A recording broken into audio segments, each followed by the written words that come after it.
Hello, I'm DelusionDispeller. The next trait I'm going to talk about is admiration, the narcissistic supply source. Narcissists live and exist to find ways to get admired, adored, or even feared if they can't get that. Narcissists will go to any length, just about, to get you to look at them in awe and intrepidation and admiration.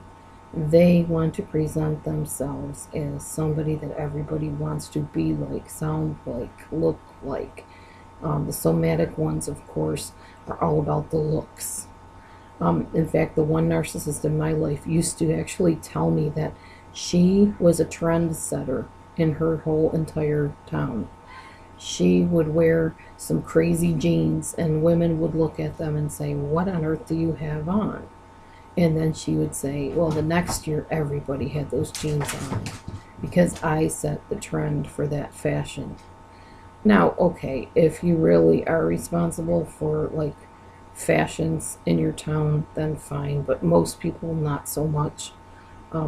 They might start a good idea and people would, think that that was cool and they might do it, but to brag about being the trendsetter in your town above anybody else and everybody wanting to look and dress like you, it's a little bit vain, don't you think? Kind of a bit diva-ish, I guess. But that is a narcissist for you. We see this a lot in the media. People that have a creation or an invention, and everybody decides they have to go out and get one, and then if that person's narcissistic, they use it as a way to bolster their ego and their reputation on the internet, on the TV, whatever, and they brag about it. Narcissists a lot of times are braggarts. Sometimes they're quiet braggarts. It's just the way they look at you with kind of this, their nose up in the air or their eyes turned down at you like, who do you think you are? I'm all that and you're not, type of attitude. But the point is, they need this attention, this admiration, this adoration, and they will get it pretty much any way they have to. And if they can't be admired and adored and loved by all, then they want to be seen as this foreboding character that nobody wants to be near. They want to be seen as the bad guy, or bad girl, I guess. And they're fine with either type of attention. Most of these people, when they were children, either didn't get enough attention or possibly got the wrong kind of attention or too much attention. A lot of times they grew up in their family as being the one that everybody flocked to make sure they were happy, or the one that was so talented that everybody adored, and the mother would often say, "Why can't you be like your sister or your brother?" to the other child.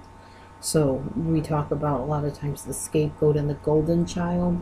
Well, the narcissist is the golden child. They're the ones that were basically handpicked to have all the gifts given to them, to have all the compliments paid to them, being mommy or daddy's little girl or little boy, that kind of thing. And then the other sibling, if there was one, would be treated like dirt, pretty much. So yeah, that's another trait of narcissistic personality disorder, this need for constant admiration and accolades. And the interesting thing about narcissists, and then I'll go on to the next video, is that when they have this, they seem very stable compared to when their relationship just fell apart and they're like a basket case. A lot of them sink into this really deep depression that nobody can pull them out of. But then they soon find the next supply source and they're back up on their high horse again, feeling very content and very well proud of themselves. So it's an interesting phenomenon to watch, but that is the truth about how the narcissists operate. So stay tuned. Thanks for watching.